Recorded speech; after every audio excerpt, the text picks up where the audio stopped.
You are disgracing this family by marrying a man who cleans toilets for a living. That was the last text my mother sent me before my wedding began. She thought she was saving the Vance reputation. She had no idea that the man in the dusty work boots standing at the altar was worth more than her entire social circle combined. They turned their backs on us, leaving me to walk down the aisle alone. But they did not know that in exactly 3 weeks, they would be begging that plumber for a glass of water, and he would be the one holding the deed to their house. Before I tell you how I turned their humiliation into my triumph, please like and subscribe if you have ever been underestimated by the people who were supposed to love you the most. It was raining that Saturday in October. Not a romantic drizzle, but a cold, biting rain that seemed to seep right through the white lace of my dress. I stood at the back of the small, drafty chapel, clutching my bouquet of wildflowers so hard the stems were snapping in my grip. I looked at the left side of the aisle, the bride's side. It was completely empty, 20 pews of polished oak, and not a single soul sat there. No mother to adjust my veil, no father to walk me down the aisle, no sister to hold my train. Just empty space and the sound of rain hammering against the stained glass. My phone buzzed in my hand, hidden within the folds of my dress. I should not have looked, but I did. It was a group message from my mother sent to me and every aunt, uncle, and cousin we knew. The screen lit up with her words sharp and final. We cannot be seen at such a low-class event. You are choosing a life of poverty with a man who smells of sewage, so do not expect us to smile and clap as you throw your future away. If you marry that plumber, do not call yourself a Vance anymore. Enjoy your mistake. I felt a sob rise in my throat, choking me. My own parents had boycotted the most important day of my life because my fiancé Dante drove a beat-up Ford truck and wore coveralls to work. They wanted a doctor or a lawyer for a son-in-law, not a man who fixed leaks under sinks.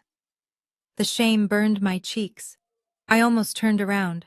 I almost ran out into the rain to disappear. But then I looked up at the altar. Dante was there. He was not wearing a tuxedo. He was wearing a simple button-down shirt and dark slacks, his hands rough and calloused.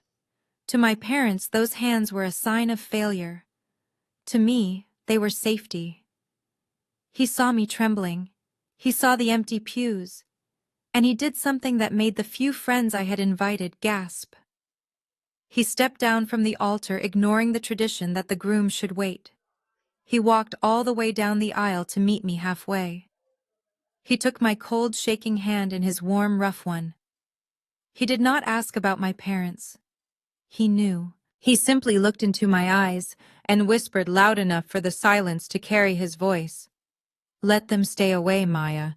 They think they are looking down on us, but I promise you one day I will build you a kingdom so high they will have to crane their necks just to see you. I squeezed his hand, drawing strength from him. I did not know then how literal he was being. I did not know that the man holding my hand had a patent pending that was about to revolutionize the industrial water systems of the entire East Coast. I just saw the man I loved. We walked the rest of the way together, two outcasts against the world. We celebrated with tacos from a food truck in the parking lot. It was humble, intimate, and full of love. But the ache of my family's rejection still throbbed in my chest like a fresh bruise. I thought the worst was over. I thought they would just ignore us and let us live our simple life. I was wrong. Exactly 2 weeks after my parents refused to attend my wedding because it was too low class, a heavy cream-colored envelope arrived in our mailbox. It was thick, expensive cardstock with actual gold leaf lettering that caught the light. It was an invitation to my younger sister Jasmine's wedding. The venue was the Plaza Hotel. The reception dinner cost $300 a plate. The groom was Brad, an investment banker my parents worshipped. And attached to the front of the invitation was a sticky note in my mother's sharp, cursive handwriting. Come and see what a real wedding looks like. Wear something appropriate if you can afford it. I stared at the gold invitation, feeling the insult slap me across the face all over again. Dante took the envelope from my hand, read the note, and a strange, cold smile appeared on his face. It was a look I had never seen before. He pulled out his phone and checked his calendar. "We are going," he said calmly. "But Dante," I protested, "I do not want to go there and be humiliated. They will just mock your job." "Let them," he said, his voice dropping to a low rumble. "Brad works in finance, right? I think it is time I introduce myself to the financial sector. Wear your best dress, Maya. We are not going there to celebrate. We are going there to watch the show." The ballroom at the Plaza Hotel was suffocatingly beautiful. Floor-to-ceiling windows were draped in heavy silk crystal chandeliers that cost more than my entire college tuition hung overhead, and centerpieces of white orchids towered over the guests like skyscrapers. My sister Jasmine looked like a princess in her custom Vera Wang gown, spinning around the polished dance floor with Brad, her perfect investment banker husband. My parents watched them from the head table with a look of pure adoration they had never once directed at me. To them, this was not just a wedding, it was a coronation. It was proof that they had succeeded in raising at least one child who understood the value of status and reputation. I stood near the entrance holding onto Dante's arm as if he were my lifeline. We were the black sheep in a room full of peacocks. Dante wore his best suit, a charcoal gray one we had bought off the rack at a department store. He looked handsome to me, strong and steady, but in this room of bespoke tuxedos and Italian silk, we stood out like a stain on a white tablecloth. My mother spotted us eventually. She did not smile. She simply scanned Dante's outfit with a critical eye, frowned in disapproval, and turned back to her champagne without a word of greeting. It was a silent message that said we were lucky to even be allowed inside. The music stopped for a moment as Brad walked over to the open bar near us, surrounded by a group of his loud Wall Street colleagues. They were laughing, those boisterous, confident laughs that echoed through the hall, the sound of men who believed they owned the world. Brad spotted us. His eyes didn't light up with recognition or warmth. They narrowed with amusement. He whispered something to his friends, and they all turned to look at Dante.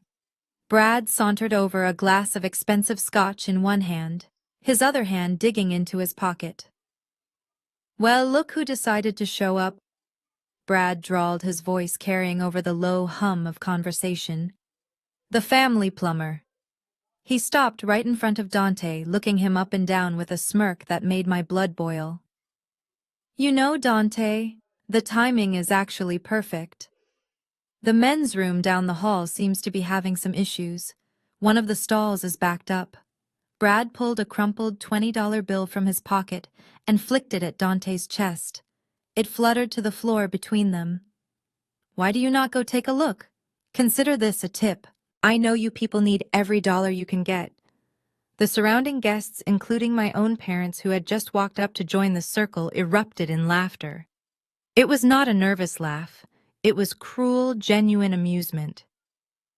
My father clapped Brad on the shoulder, wiping a tear from his eye.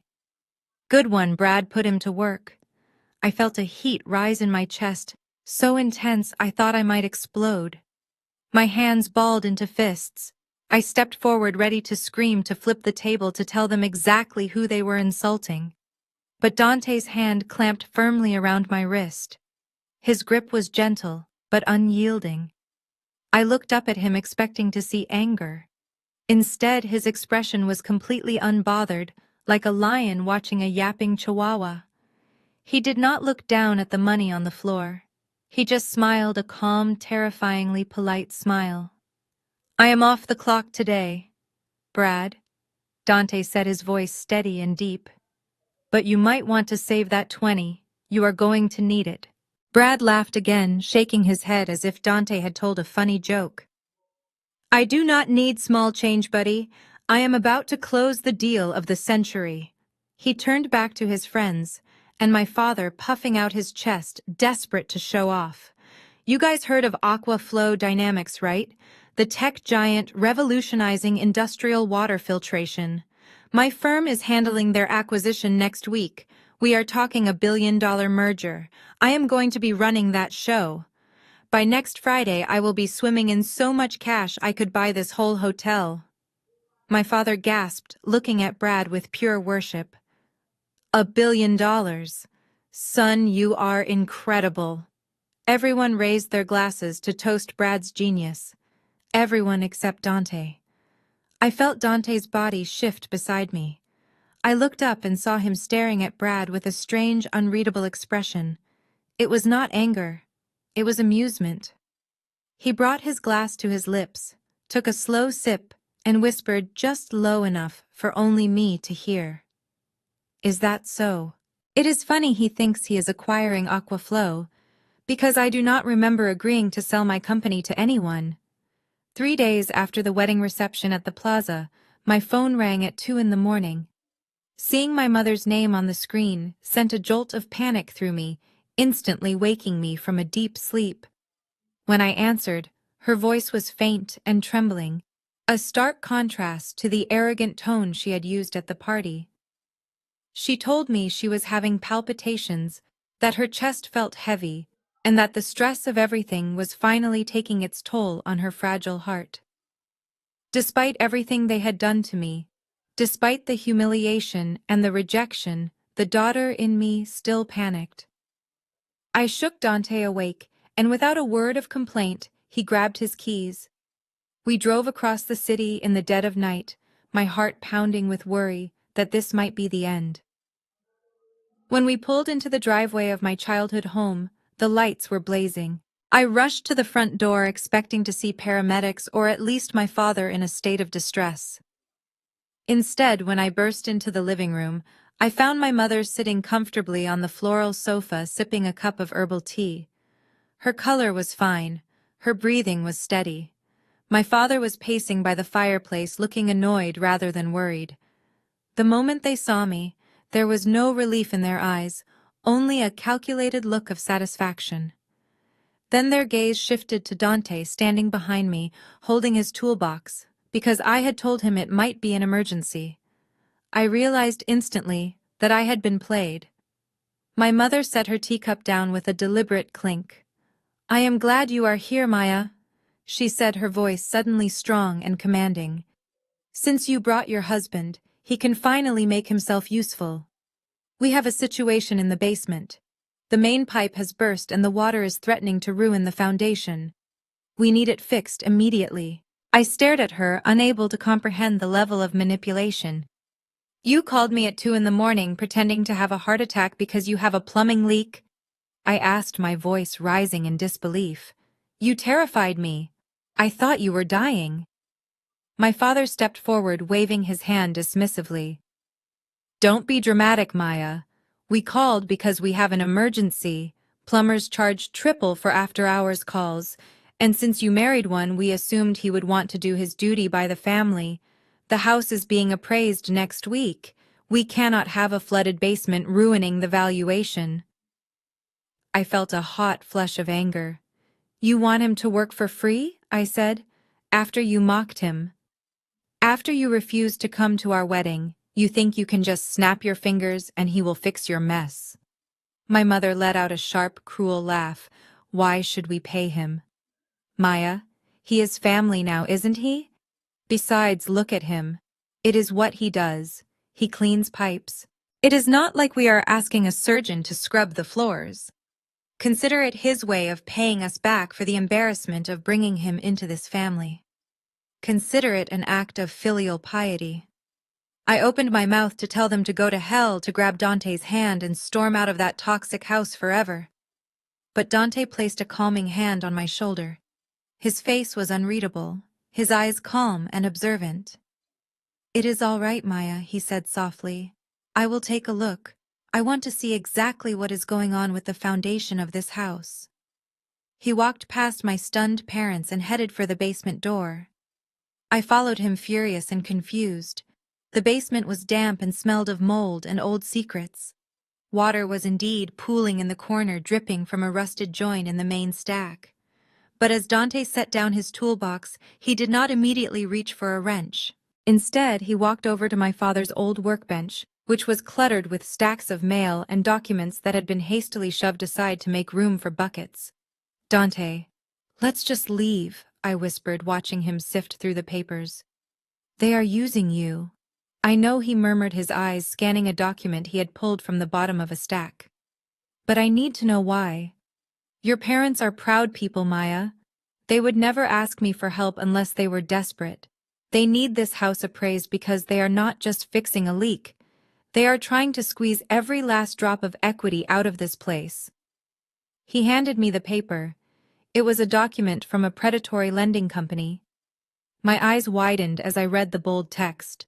It was a second mortgage on the house, a high-interest loan taken out only 3 months ago, and the amount was staggering, $200,000. Where did this money go? I whispered, looking around the basement, which clearly had not been renovated in decades. Dante pointed to a crumbled piece of paper in the trash bin next to the bench. I uncrumpled it. It was a bank transfer receipt. The recipient was an investment account under the name Bradley Sterling. My brother-in-law. They mortgaged their house to give Brad money, I said, feeling sick.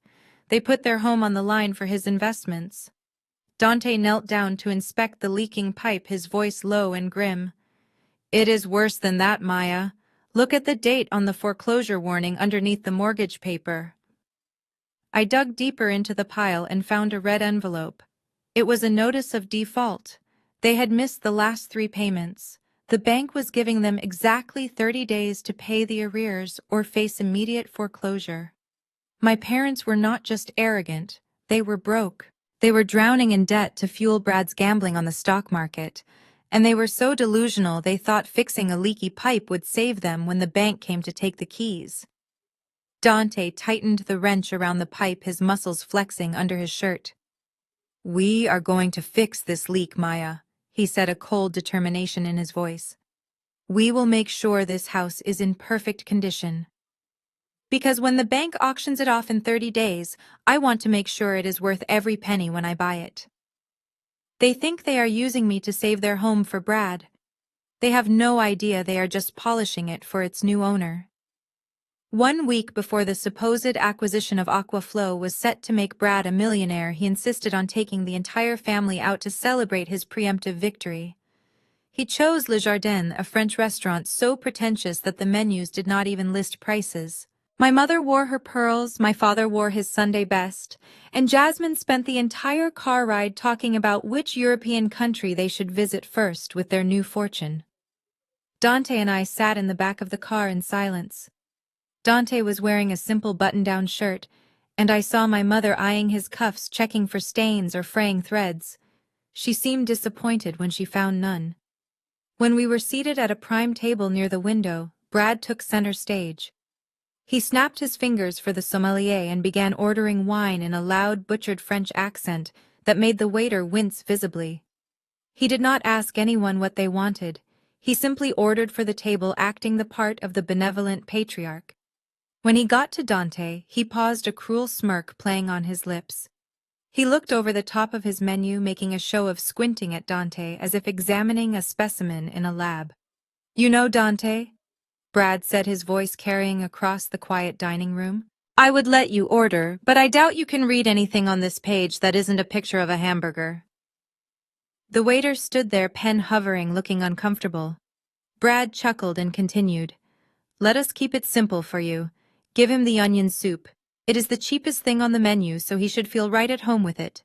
And bring him a spoon, a big one. We do not want him confused by all the silverware.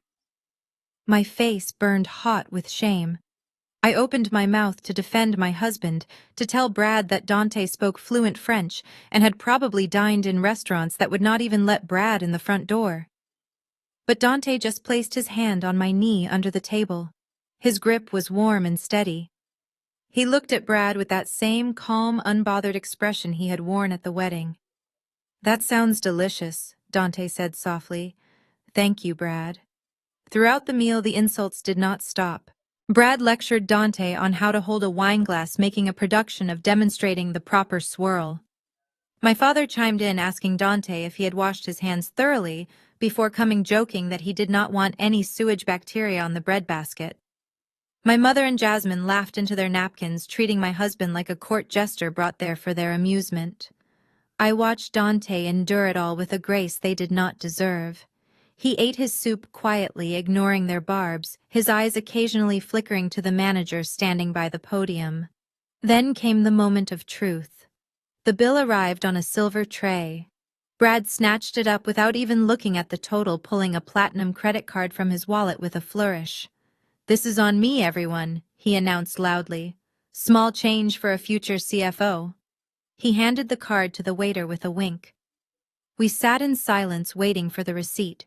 5 minutes passed. Then 10. I saw the waiter whispering to the manager. Brad was busy checking his reflection in a spoon, oblivious. Finally, the waiter returned. He did not hand the folder back to Brad. He leaned down, his voice a hushed whisper that somehow sounded like a scream in the quiet room. "I am terribly sorry, sir, but the card was declined." The table went deadly silent. Brad turned a shade of red I had never seen before. "That is impossible," he sputtered. "Run it again. It is a bank error. I have a limitless limit." The waiter looked pained. "We ran it 3 times, sir. The bank says the account is frozen due to significant overdue payments. Do you have another form of payment?" Brad patted his pockets frantically. He pulled out another card. "Try this one." The waiter took it and returned 2 minutes later. "Declined again, sir." The air in the room was thick enough to choke on. My parents looked down at their plates, terrified. They had no money to cover a bill this size. Jasmine looked at Brad with horror. The bill was over $2,000. Brad was sweating now, beads of perspiration forming on his forehead. I have to call the bank," he stammered. "This is a mistake. A massive mistake." "Excuse me," Dante said quietly, pushing his chair back. "I need to use the restroom." He walked away from the table, leaving Brad hyperventilating, and my parents looking like they wanted to crawl under the table. I watched Dante go. He did not go to the restroom. He walked straight to the manager's podium. I saw him pull a sleek, heavy black metal card from his pocket. The Centurion card. The kind of card you only get by invitation when you have a net worth that makes bankers weep. He exchanged a few words with the manager, pointed discreetly back at our table, and slid the card across the counter. I saw the manager's eyes widen. He bowed his head slightly, processed the payment instantly, and handed the card back with both hands. Dante slipped it back into his pocket and walked back to the table as if nothing had happened. He sat down just as the waiter returned to the table, this time with a beaming smile. "Mr. Sterling," the waiter said, addressing Brad. "My apologies. It seems there was a glitch in our system after all. The manager has decided to comp the entire meal. It is on the house. We would not want to offend a man of your stature." The relief that washed over Brad was instant and pathetic. He slumped back in his chair, letting out a breathy laugh. "See," he crowed, looking around the table with renewed arrogance. "I told you. They know who I am. They know I am acquiring Aquaflow. They are terrified of offending me." My parents immediately started clapping, praising Brad's power and influence. Jasmine kissed his cheek, calling him her hero. Dante caught my eye across the table. He took a sip of his water and winked. Brad was preening like a peacock, completely unaware that the man he had just mocked for eating onion soup had just bought his dignity for $2,000. "See that, Dante?" Brad sneered, pointing a finger at my husband. "That is what power looks like. When you walk into a room, people pay for you. Maybe if you work hard one day, you can unclog a toilet for someone like me." 2 days after the dinner at Le Jardin, the facade of Brad's perfect financial life began to crack, and the debris fell squarely on my shoulders. I received a text from my mother demanding that Dante and I come over immediately for a family emergency. When we arrived, expecting perhaps a health crisis, we found Brad sitting at the kitchen table with his head in his hands, my sister Jasmine rubbing his back, and my parents looking at me with a mixture of desperation and expectation. There was no medical emergency. There was a financial hole, and they expected me to fill it. Brad lifted his head, his eyes bloodshot and rimmed with dark circles. He did not have the arrogant sneer he usually wore. He looked like a cornered animal. He explained with a lot of stammering and financial jargon that he had a temporary liquidity issue.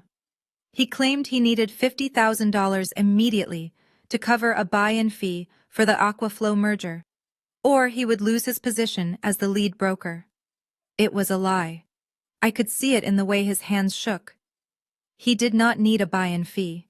He needed to cover a loss before his firm found out he had been gambling with client money.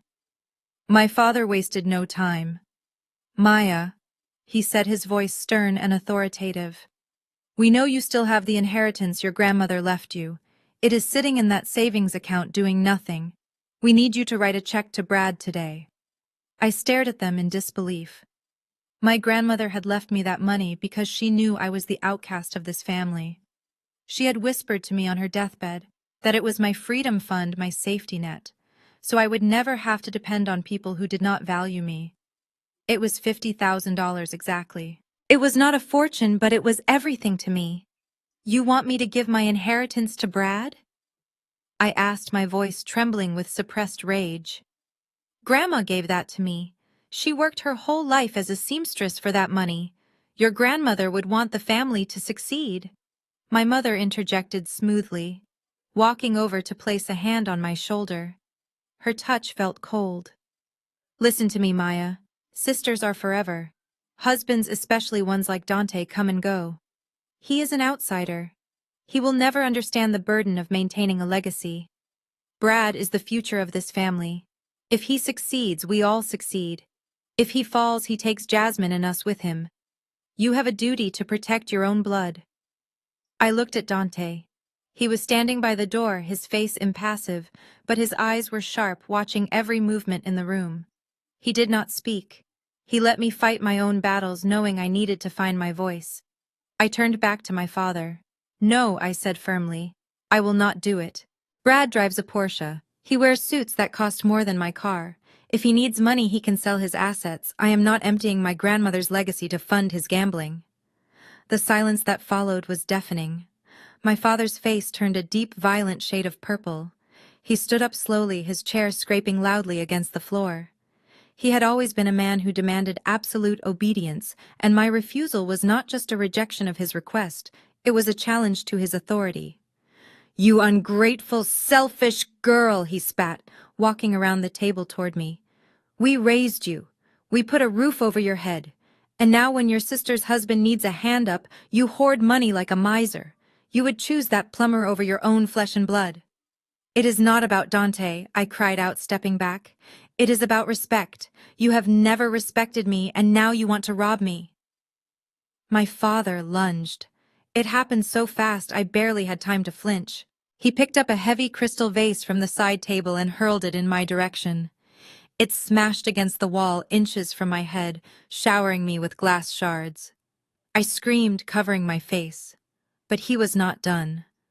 Blinded by rage, he raised his hand, stepping into my personal space, his palm open and ready to strike my cheek, to teach me the lesson he thought I needed. I squeezed my eyes shut, bracing for the impact, bracing for the sting that I remembered from childhood punishments. But the blow never landed. Instead, I heard a sickening thud of flesh hitting flesh, but not mine. I opened my eyes.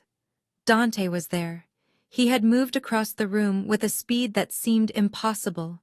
His hand, the hand my family mocked for being rough and dirty, was wrapped around my father's wrist in a vice grip. He had caught my father's arm in midair, inches from my face. My father gasped, trying to pull his arm back, but Dante did not budge. The plumber, the man they thought was weak and beneath them, stood like a statue carved from granite. His eyes, usually so calm and warm, were now dark and dangerous. He leaned in close to my father's face, his voice dropping to a low, terrifying growl that vibrated through the room. "This is the last time you will ever raise a hand against her," Dante said, and for the first time his voice carried the undeniable authority of a man who commanded empires, not just pipes. "If you ever try to touch her again, I will not just stop you. I will dismantle your entire world." The very next morning, the Grand Theater of Brad's Delusion moved to the sprawling construction site of the new Aquaflow headquarters. This was the crown jewel of the company, a massive complex of steel and glass rising from the earth on the outskirts of the city. Brad, desperate to secure his funding and prove his worth to his firm, had arranged an unauthorized tour for a group of skeptical, high-profile investors. He was not the lead broker. He was barely a junior associate. But he had convinced these men that he was the key architect of the merger, the man with the inside track to the elusive CEO of Aquaflow. I was not there, but Dante told me everything later, and the security footage I saw eventually confirmed every agonizing detail. Brad arrived in his leased Porsche, leading a convoy of black luxury sedans. He stepped out onto the dusty gravel, wearing a navy blue suit that was too tight in the shoulders, and a pair of polished Italian leather loafers that were entirely inappropriate for a construction zone. He strutted toward the group of older, serious-looking men, waving his hand at the half-built skyscraper, as if he had laid the bricks himself. "Gentlemen, welcome to the future," Brad announced, his voice booming over the sound of distant jackhammers. "This is where the magic happens. As I told the board during our private strategy session last week, this facility will triple our processing capacity. I personally advised them on the layout of the filtration units." The investors looked around, unimpressed by the dust and noise. One of them, a stern man named Mr. Sterling, looked down at his own shoes, which were getting coated in a fine layer of gray dust. He frowned. Brad noticed the shift in mood. He needed a distraction. He needed to assert dominance to hide the fact that he had no idea where the entrance to the site actually was. That is when he saw him. Dante was standing near a stack of steel beams, wearing a faded orange safety vest over his work clothes and a white hard hat. He was holding a set of blueprints, deep in conversation with the site foreman. To anyone else, he looked like just another construction worker.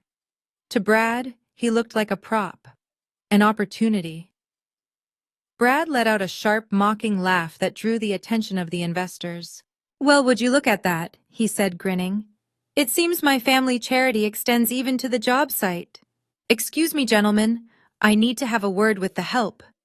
Brad marched over to Dante, stepping carefully to avoid puddles of mud. He stopped a few feet away and whistled a sharp, degrading sound, like one would use to call a stray dog. "Hey, plumber," Brad shouted. Dante stopped talking to the foreman. He turned slowly. Under the shadow of his hard hat, his eyes were calm, but there was a sharpness to them that should have warned Brad to back away. Instead, Brad took it as submission. "I didn't know you managed to beg a job here," Brad said loud enough for the investors to hear. "Did my father-in-law make a call for you? Good for you. Honest work for simple people." Dante rolled up the blueprints and held them at his side. "I am just making sure everything is built to standard, Brad." "What are you doing here? This is a restricted zone." Brad laughed, turning back to wink at the investors. "Listen to him. He thinks he is security now. I am here because I practically own this place, Dante. Or I will by next week. But right now I have a problem." Brad pointed a manicured finger at his shoes. His left loafer had a smear of wet gray mud on the toe. "My shoes are dirty," Brad said, his voice dropping to a sinister, commanding tone. "I cannot present a billion-dollar opportunity to these men looking like a slob. And since you are already dressed for the dirt, why do not you be a good little brother-in-law and clean that off for me?" The site went quiet. The foreman standing next to Dante stiffened, his jaw dropping in shock. He looked from Brad to Dante, waiting for the explosion. The investors watched with a mixture of curiosity and discomfort. Dante looked down at the shoe. Then he looked up at Brad. He did not move. He did not kneel. "I think you misheard me," Brad snapped, stepping closer. "I said clean my shoe. Or do I need to call the temp agency that hired you and have you thrown off my site before lunch?" Dante took a step forward. He invaded Brad's personal space, towering over him. For a second, Brad flinched, fear flickering in his eyes. But Dante simply leaned in, his voice low and steady, carrying the weight of the steel beams around them. "I am not wiping your shoes, Brad. And you should be very careful where you step. This foundation was built to hold up skyscrapers, not the egos of fake men. It tends to swallow liars whole." Brad's face turned red. He opened his mouth to scream to fire him to cause a scene. But before he could get a word out, a man in a white shirt and tie came running from the portable office trailer. It was the chief engineer, a man Brad knew was high up in the Aquaflow hierarchy. The engineer looked panicked, waving a clipboard. "Sir, sir," the engineer shouted, running straight toward Dante. "We have a problem with the pressure variance on the north grid. We need your signature immediately, or we have to shut down the—" Brad puffed up, assuming the engineer was running to him. Finally, some respect. But the engineer was not looking at Brad. He was looking directly at Dante. He was about to say, "Mr. Williams." He was about to say, "Boss." Dante raised one hand, a sharp, precise gesture. "Stop." The engineer froze mid-stride. He looked at Dante, then at Brad, then back at Dante. He saw the slight shake of Dante's head.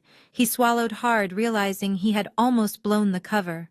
"Sir," the engineer stammered, pivoting awkwardly to look at the ground. I meant, I need to tell the foreman." Dante nodded at the foreman. "Handle it," he said simply. The foreman and the engineer hurried away, looking terrified. Brad, oblivious to the bullet he had just dodged, let out a scoff. "See?" Brad sneered. "Even the management ignores you. You are lucky I am in a good mood, Dante. Now get out of my sight before I have you banned from the tri-state area." Brad turned back to the investors, putting on his best winning smile. "Sorry about that, gentlemen. Just a minor personnel issue. It is hard to find good help these days. Shall we go see the boardroom?" Dante watched him walk away. He watched Brad lead the investors toward a building that wasn't even finished yet. He pulled his phone from his pocket and typed a single message to his assistant. Let him have his tour. Let him feel like a king for one more hour. Then lock the gates. The vibration of my phone against the nightstand was so constant it sounded like a drill boring into the wood. I woke up with a start, my heart hammering in my chest, convinced that someone had died. When I looked at the screen, the light was blinding in the dark room, but the number of notifications was clear enough to stop my breath. 109 missed calls. 342 text messages. The names scrolling past were a roll call of my entire extended family: Mom, Dad, Aunt Sarah, Uncle Marcus, even cousins I had not spoken to since high school. I opened the first message from my mother and felt the blood drain from my face. The text was written in all capital letters. Jasmine is dying. Car accident. Internal bleeding. They need $50K for emergency surgery or she will not make it through the night. Send the money now, Maya. Do not be a murderer. My hands shook so violently I dropped the phone. Panic, raw and suffocating, clawed at my throat. I pictured my little sister, the golden child, lying on a cold operating table, her life slipping away because I was too stubborn to help. I scrambled out of bed, hyperventilating. Dante was instantly by my side, his hands gripping my shoulders to steady me. I gasped out the story, showing him the barrage of hateful messages that were still pouring in. One from my aunt read, "I always knew you were jealous of her, but to watch your sister die over money is evil." Another from my father simply said, "If she dies, you are dead to us." I need to go to the bank. I sobbed, reaching for my laptop. I can transfer the inheritance money. I cannot let her die, Dante. I cannot live with that. Dante did not move. He did not reach for his keys. Instead, he gently took the laptop from my hands and closed it. Maya, listen to me, he said, his voice calm but firm. Look at the time. It is 3 a.m. No hospital in America demands a $50,000 wire transfer before performing life-saving surgery on a trauma patient. That is illegal. They would operate first and bill later. I stopped, the logic piercing through my panic.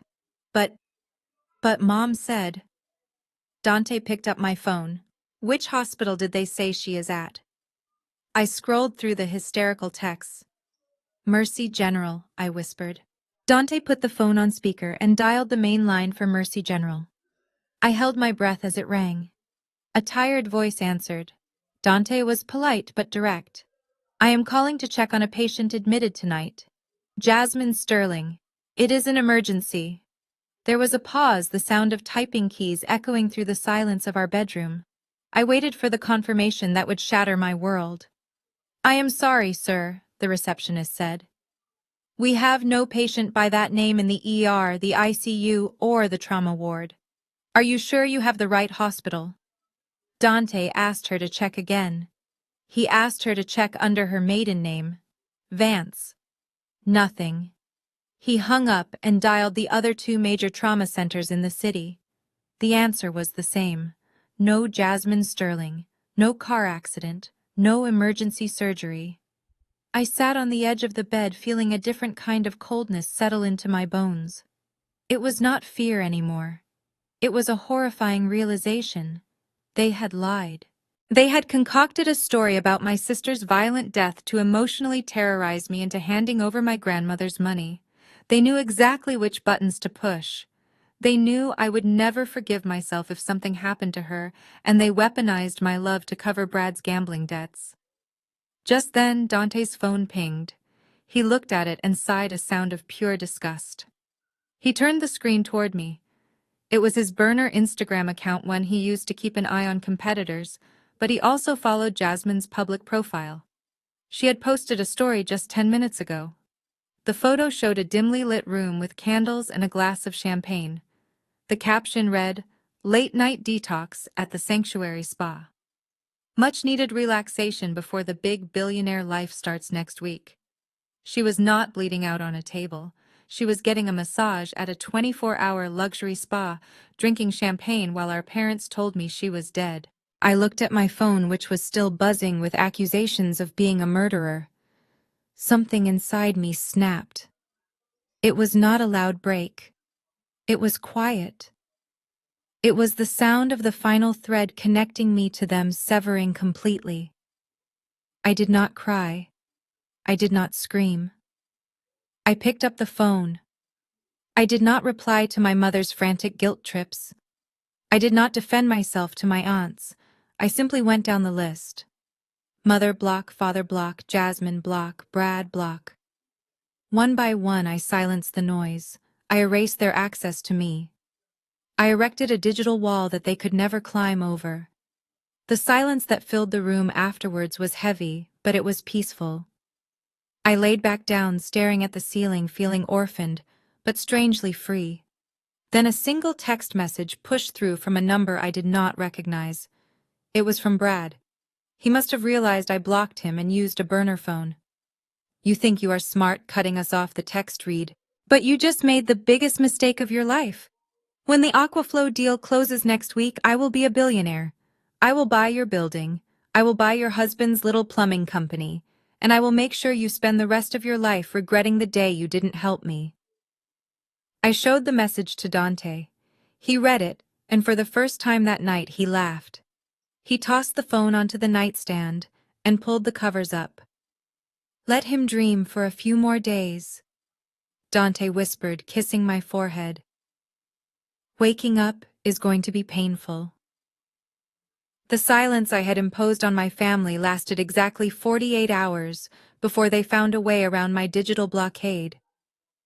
Since they could not call or text, they sent a courier to our apartment door with a physical envelope. It was heavy cream-colored and smelled of my mother's overpowering lavender perfume. Inside was not an apology for lying about my sister dying. It was not a check to repay the emotional terror they had inflicted. It was an invitation, or rather a summons. The card was printed on glossy photo paper featuring a picture of Brad standing in front of the Aquaflow construction site, the same one where he had tried to make my husband clean his shoes. The text, embossed in gold foil, announced the Brad Sterling Viewing Gala. It explained that tonight the National Business Network was airing a special episode of American Titans, an investigative documentary series that profiled the most powerful hidden figures in the economy. The episode was titled "The Invisible Empire of Water." Brad, in his infinite delusion, had convinced himself and my entire family that this documentary was about the merger he was supposedly brokering. He believed the world was about to see him shaking hands with the elusive CEO of Aquaflow, cementing his status as a financial god. But it was the handwritten note clipped to the back of the invitation that made my stomach turn. It was from my mother. Her handwriting was sharp and jagged. Since you refuse to help your sister in her time of need, the least you can do is support the man who is actually saving this family. We expect you and Dante at the house by 5 o'clock. Please wear black slacks and white button-down shirts. The catering staff is short-handed, and we need you to pass the hors d'oeuvres. Do not embarrass us. I stood in our kitchen, shaking with rage. They wanted us to come to their party not as guests, but as servants. They wanted to parade Brad's success in front of us while we refilled champagne glasses and wiped up crumbs. It was a power move designed to put us back in our place, to remind the plumber and the scapegoat that we existed only to serve the golden children. I was about to tear the invitation in half when Dante took it from my hand. He read the card and a slow, dark smile spread across his face. It was the smile of a predator who sees the trap snapping shut. "Do not tear it up," Dante said, his voice strangely cheerful. "We are going." "Are you insane?" I asked, staring at him. "You want to go there and serve crab cakes to the people who lied about Jasmine dying? You want to watch Brad gloat on national television?" Dante walked over to the closet and pulled out a garment bag he had hidden in the back. He unzipped it to reveal a dress I had never seen before. It was a stunning floor-length gown made of emerald green silk, tailored to perfection. Next to it hung a tuxedo that looked like it belonged on a red carpet, not a construction site. "We are not going to serve food," Maya, Dante said, holding the dress up against me. "You are going to wear this. And I am going to wear this. We are going to walk through that front door, not as the help, but as the guests of honor. Because Brad is right about one thing. That television episode is going to change everything. He just has the main character wrong." I looked at the dress, then at Dante's confident eyes. For the first time, I understood. He knew exactly what was going to be on that screen. He knew, because he was the invisible empire. The man they called a failure was about to be revealed as the titan they worshipped. I took the dress, my hands trembling, not with anger, but with anticipation. "I will get ready," I whispered. "Good," Dante said. He kissed my forehead and walked out onto the balcony with his phone. Through the glass door, I watched him make a call. His posture was rigid, his expression cold and businesslike. I could not hear his words, but I saw the way he checked his watch. "Yes, Sarah," I heard him say as I cracked the door open. "The timing has to be precise. I want the package delivered to the Vance residence at 8:30 exactly. Yes, the full foreclosure dossier and the debt acquisition papers. Send it by special messenger. I want them to sign for the loss of their home exactly as the credits roll." He hung up and looked out at the city skyline. The sun was setting, casting long shadows over the world. My family thought they were preparing for a coronation. They had no idea they were setting the stage for their own execution. And tonight, for the first time in my life, I was going to enjoy the show. Standing in front of the full-length mirror in our bedroom, I smoothed the emerald silk of my gown for the 100th time. The fabric was cool against my skin, expensive and heavy, draped perfectly to accentuate curves I usually hid under oversized sweaters.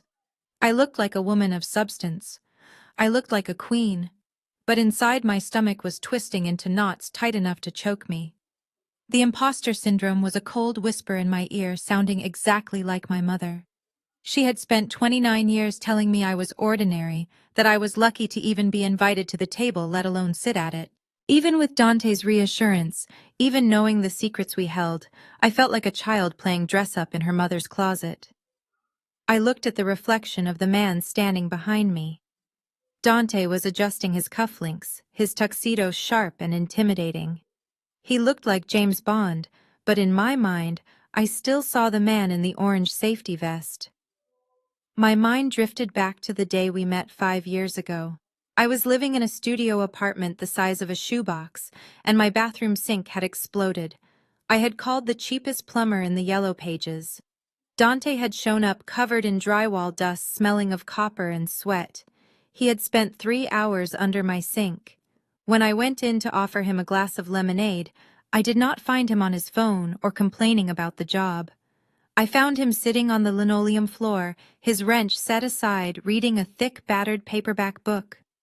I had squinted at the title, expecting a comic book or a sports magazine. Instead, it read Quantum Mechanics and the Principles of Fluid Dynamics. I remembered asking him, "You read physics for fun?" He had looked up, startled, his dark eyes wide with embarrassment, as if I had caught him doing something shameful. "I just like to know how things flow," he had mumbled, closing the book quickly. "Most people see water as just wet. I see the math in it." I did not laugh at him. I sat down on the floor next to him and asked him to explain the math to me. We talked for 4 hours that day. I fell in love with him not because of what he had in his bank account, which I assumed was empty, but because he was the most brilliant man I had ever met, hiding in the disguise of a laborer to survive a world that judged him by his boots. Dante's voice brought me back to the present. He saw the fear in my eyes. He walked over to the desk in the corner of our room and picked up a large rolled tube of paper. He uncapped it and spread the sheets out on the bed. "I want you to see this before we go," he said softly. I looked down. It was a set of architectural blueprints. It was a design for a skyscraper, a twisting glass tower that looked like a waterfall frozen in time. It was beautiful. It was breathtaking. And it was familiar. "This is my design." I whispered, my hand flying to my mouth. "I drew this for my senior thesis. My professor gave me a C. My father said it was unrealistic and a waste of paper." Dante traced the lines of the drawing. "It was not unrealistic, Maya. It was visionary. This is the new global headquarters for Aquaflow. We broke ground 3 months ago." I stared at him, tears pricking my eyes. "You are building my tower."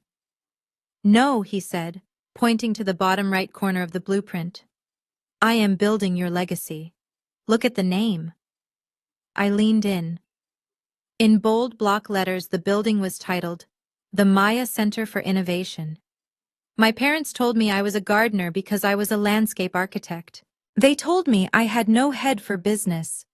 And here was my husband, the secret billionaire, entrusting the face of his empire to my imagination. "You are not the plumber's wife tonight," Maya Dante said, rolling up the plans. "You are the architect of everything we are about to become. Now are you ready to go show them who you really are?" I took a deep breath, the knots in my stomach loosening, replaced by a steel rod of determination. I nodded. We took the elevator down to the private garage. Usually we took the Ford truck. Dante loved that truck. But tonight, he walked past it to the far corner of the garage, where a heavy canvas tarp covered a large vehicle. He pulled the cover back. Beneath it sat a vintage Rolls-Royce Phantom, black as midnight with chrome that gleamed like a weapon. It was a car that screamed old money. It was a car that said you owned the road, the bank, and the city. Dante opened the passenger door for me.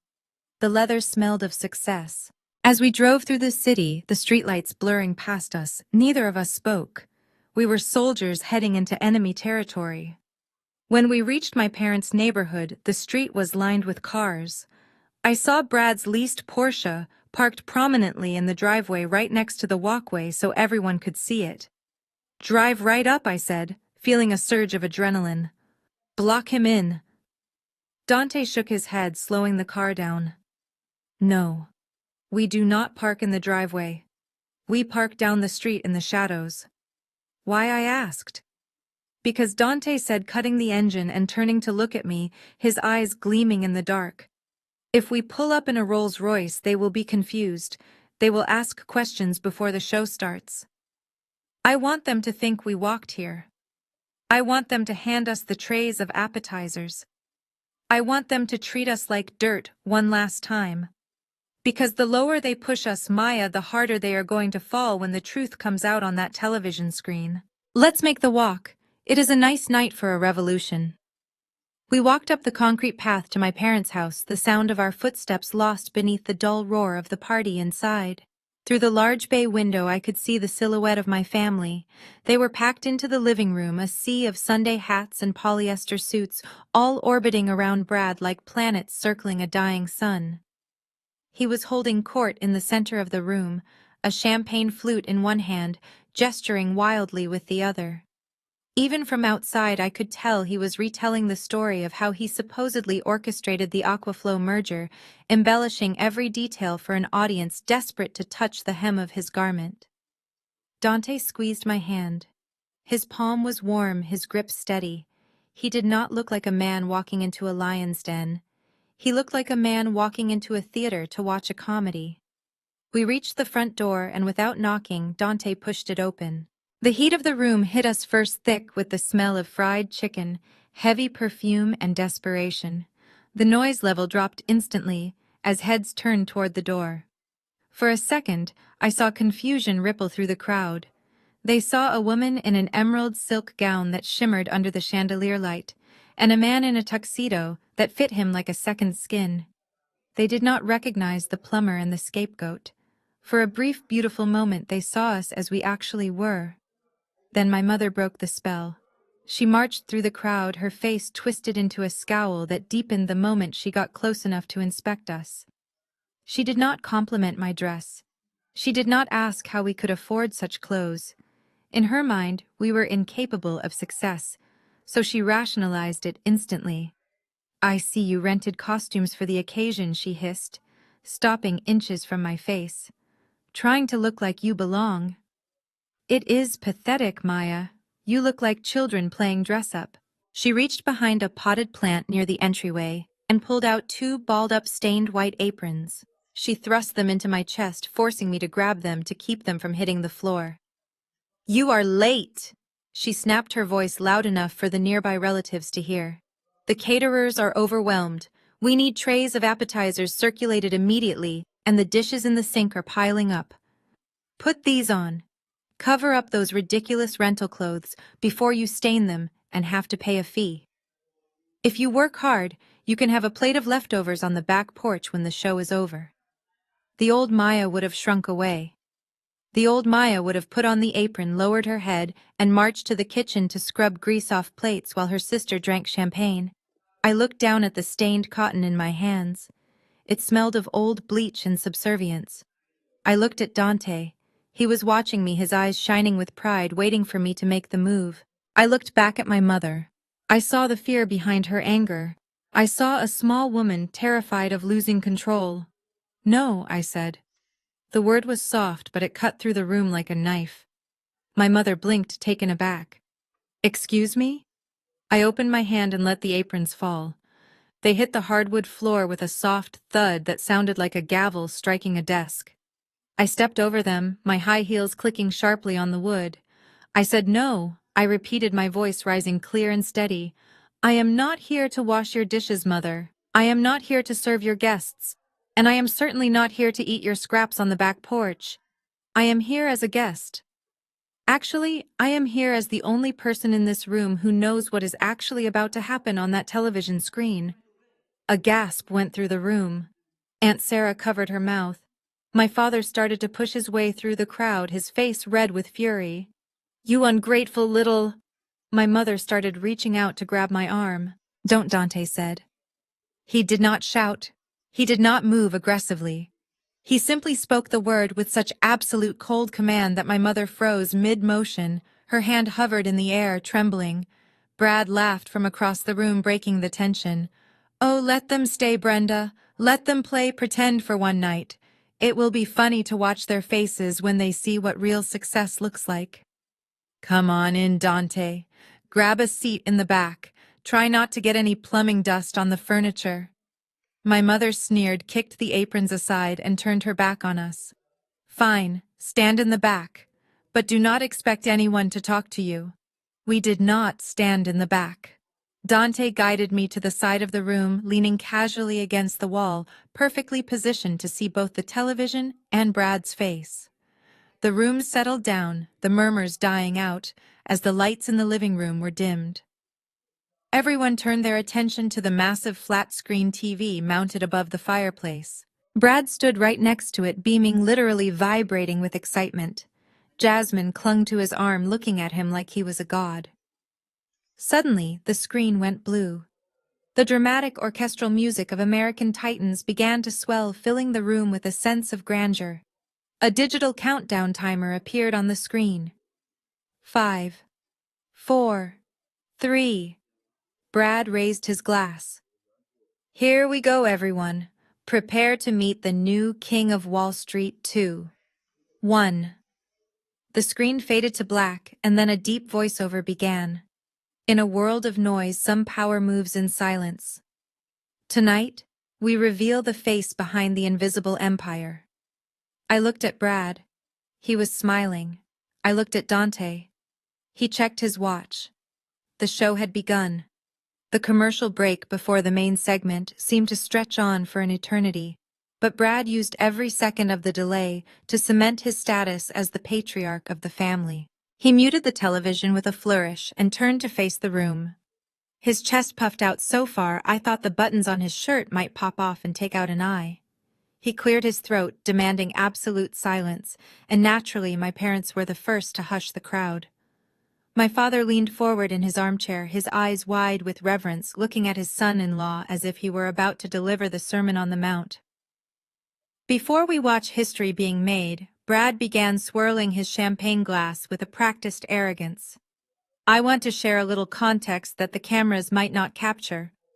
You see, the media likes to paint the CEO of Aquaflow as this lone wolf genius. And sure, the guy knows his pipes. But when he came to me 6 months ago, he was drowning. He had the technology, but he had zero business sense. He didn't know how to scale. He didn't know how to navigate the sharks on Wall Street. Brad paused for effect, taking a sip of his drink while the room hung on his every lie. Jasmine, standing by his side, looked like the cat who had swallowed the canary. She placed a hand on his arm, beaming at the relatives, silently telling them that she had won the lottery of life. I remember our first meeting. Brad continued, his voice dropping to a confidential whisper. We were at a private table at the Harvard Club. He was nervous, shaking actually. He looked at me and said, "Brad, I have built a machine, but I don't know how to drive it. I need a captain. I need someone who understands the flow of money as well as I understand the flow of water." And right there, over a glass of 30-year-old scotch, I mapped out the entire acquisition strategy on a napkin. I told him, "Son, you stick to the blueprints. Let me handle the empire." A murmur of awe rippled through the room. My mother wiped a tear from her eye, whispering to my aunt that Brad was practically a saint for helping a struggling inventor. I felt bile rise in my throat. The audacity of his lies was so vast it was almost impressive. He was describing a man who didn't exist, a meeting that never happened, and a relationship that was entirely a figment of his desperate imagination. I looked over at Dante. He was leaning back against the wall, one leg crossed over the other, looking completely relaxed. He held a glass of the cheap, acidic red wine my father had bought in bulk, swirling it slowly. He brought the glass to his lips, his eyes never leaving Brad's face. He didn't look angry.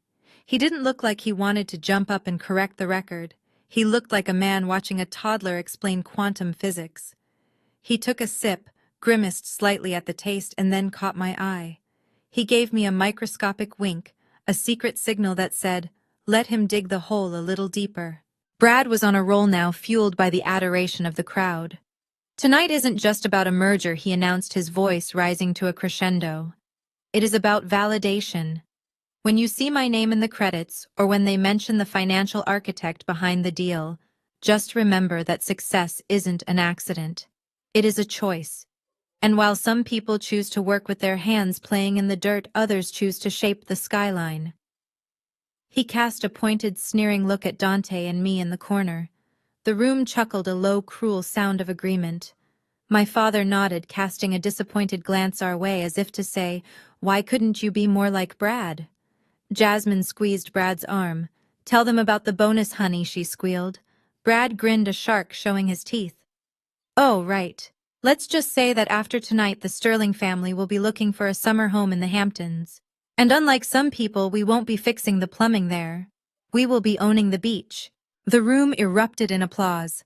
My mother clapped the loudest, looking at Brad, as if he were the Messiah. Brad bowed dramatically, soaking it all in.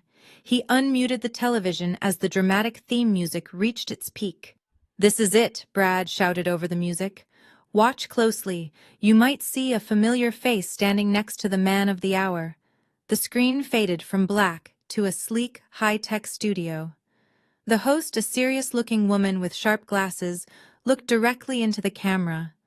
The graphic behind her swirled with images of water and money. "Welcome back to American Titans," she said, her voice grave and important. "Tonight, we have an exclusive, unprecedented look inside the most secretive company in the industrial world. For years, Aquaflow Dynamics has operated in the shadows, revolutionizing our infrastructure while its founder remained a ghost. Rumors swirled that he was a foreign oligarch or perhaps a committee of investors. But tonight, for the first time ever, the ghost steps into the light." Brad pointed at the screen. "Here it comes," he whispered. The host continued. "He is a man who built an empire from nothing, a man who holds over 50 patents, a man worth an estimated $1.2 billion. Ladies and gentlemen, please welcome the founder and CEO of Aquaflow Dynamics." The camera panned to a silhouette standing in the shadows of the studio, and the room held its breath, waiting for the face of God to be revealed. The silhouette on the television screen began to move, stepping out of the shadows and into the blinding lights of the studio. But then the feed cut away. It transitioned to a pre-recorded segment, a high-definition cinematic sequence that looked like the trailer for a summer blockbuster. The camera soared over the Manhattan skyline, banking sharply around gleaming skyscrapers before dipping down toward a private helipad perched atop a black glass tower. A sleek military-grade helicopter touched down its rotors, slicing the air with a rhythmic thrum that vibrated through the speakers of my parents' expensive surround sound system. The door of the helicopter slid open. A man stepped out. He was not wearing a suit. He was wearing a fitted charcoal t-shirt and work boots, the uniform of a man who built things rather than just talked about them. He walked toward the camera with a stride that was powerful and undeniable. He reached up and removed his aviator sunglasses, looking directly into the lens with piercing dark eyes. The room froze. The air left the lungs of everyone present. It was a collective gasp that sucked the oxygen right out of the house. Because the face on the screen was not a stranger. It was not a foreign oligarch. It was the man sitting 10 feet away from us, leaning casually against the wall with a glass of cheap wine in his hand. Then the graphic appeared at the bottom of the screen. It was a bold silver banner that confirmed what their eyes were refusing to believe. The text read, "Dante Williams, founder and CEO, Aquaflow Dynamics. Estimated net worth $1.2 billion. The silence in my parents' living room was absolute. It was heavy and suffocating. You could hear the hum of the refrigerator in the kitchen. You could hear the wind outside. And then you heard the sound of destruction. Jasmine's fingers went numb. The crystal champagne flute she had been holding slipped from her manicured grip and hit the hardwood floor, shattering into 1,000 diamonds. The sound was like a gunshot, but nobody flinched. Nobody moved. They were paralyzed. My father's mouth hung open, his unlit pipe falling from his lips and tumbling onto the carpet, spilling ash that he did not bother to clean up. My mother looked as if she had been slapped across the face by a ghost. She looked from the TV to Dante, then back to the TV, her brain short-circuiting as it tried to reconcile the plumber she had forced to use the back door with the billionaire being celebrated on national television. But Brad. Oh, Brad. His reaction was a work of art. The color drained from his face so fast, it looked like his blood had evaporated. His arrogant smile, the one he had worn just seconds ago while bragging about his imaginary mentorship, curdled into a mask of pure, unadulterated horror. He began to shake. It started in his hands and spread to his knees until his entire body was vibrating with the realization that he had just spent the last hour insulting the most powerful man in his industry. On the screen, the scene cut to an interview setting. The host sat across from Dante, looking at him with undisguised admiration. "Mr. Williams," she asked, her voice echoing in the silent living room. "You have operated in stealth for a decade. You have over 50 patents. You control the water filtration systems for 3 major cities. Why the secrecy? Why hide behind the facade of a blue-collar worker?" Dante on the screen leaned forward, his expression serious. "Because in this world, people judge you by your title, not your character. I wanted to build a company based on competence, not ego. And personally, I wanted to know who my real friends were. When you wear a suit, everyone wants to shake your hand. When you wear work boots, you see who people really are." The host nodded, leaning in. "And what have you found? What is the one thing that the CEO of Aquaflow hates more than anything else?" The camera zoomed in on Dante's face. His eyes on the screen seemed to lock directly onto Brad's terrified eyes in the living room. "Hypocrisy, the TV." Dante said, his voice cold and hard. "I detest liars, and I have zero tolerance for small men who look down on the people who do the real work. There is more honor in cleaning a pipe than in stealing credit for building it." The interview continued, but nobody was listening to the words anymore. The reality was setting in. The weight of their cruelty, their mockery, and their arrogance was crashing down on them all at once. Every insult they had hurled at him, every dirty look, every plate of scraps they had offered him, it was all playing back in their minds on a loop. In the corner of the room, the real Dante moved. The sound of him placing his wine glass on the side table was soft, but it made everyone jump as if a cannon had gone off. He stood up slowly, brushing an invisible speck of dust from the lapel of his tuxedo. He did not look angry. He looked serene. He looked like a judge who had just heard the final piece of evidence and was ready to deliver the verdict. He walked into the center of the room, blocking the view of the television. He looked at my mother, who was trembling. He looked at my father, who was staring at the floor. And finally, he turned his gaze to Brad. Dante adjusted his cufflinks, a slow, deliberate motion that drew every eye in the room. He tilted his head slightly, a small, dangerous smile playing on his lips. "That was a pretty good answer, don't you think, Brad? I tried to remember the advice you gave me at the Harvard Club, but I must have forgotten it. Did I get the part about the plumbing right?" Brad blinked rapidly, his face slick with sweat that had seemingly appeared out of nowhere. He pointed a shaking finger at the television screen where the interview was still playing, then back at Dante. "This is a trick," he stammered, his voice cracking and pitching high like a frightened child. "It is a deepfake. I read about this in a magazine. You hired a hacker to put your face on the real CEO. That is it, isn't it? You are sick, Dante. You went to all this trouble just to embarrass me in front of my family. You are nothing but a plumber with a cheap computer program." He looked around the room, desperate for anyone to believe him. Jasmine nodded frantically, her mascara running, clinging to his delusion because the alternative was too terrifying to accept. "Yes," she cried out. "That has to be it. Mom, Dad, do not believe him. Dante is a liar. He fixes toilets. He does not fly helicopters." Dante didn't bother to argue. He didn't even look at Brad. He just took a slow sip of his wine and checked his watch again. "Right on time," he murmured to no one in particular. As if on cue, Brad's phone began to vibrate violently against the glass coffee table. The sound was harsh and jarring in the silent room.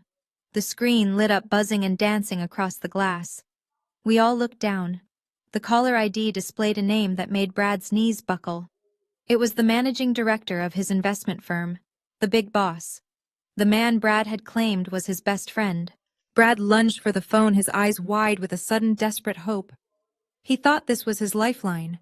He thought his boss was calling to congratulate him on the TV appearance, to validate his lies, and put Dante back in his place. He snatched the phone up with wet, trembling hands. "Hello, Sir Brad," breathless, trying to sound confident but failing miserably. "I am watching the show right now. Isn't it incredible? I was just telling everyone how we..." His hands were shaking so badly that his thumb slipped. Instead of bringing the phone to his ear, he accidentally hit the speaker button. The voice that erupted from the tiny device was not congratulatory.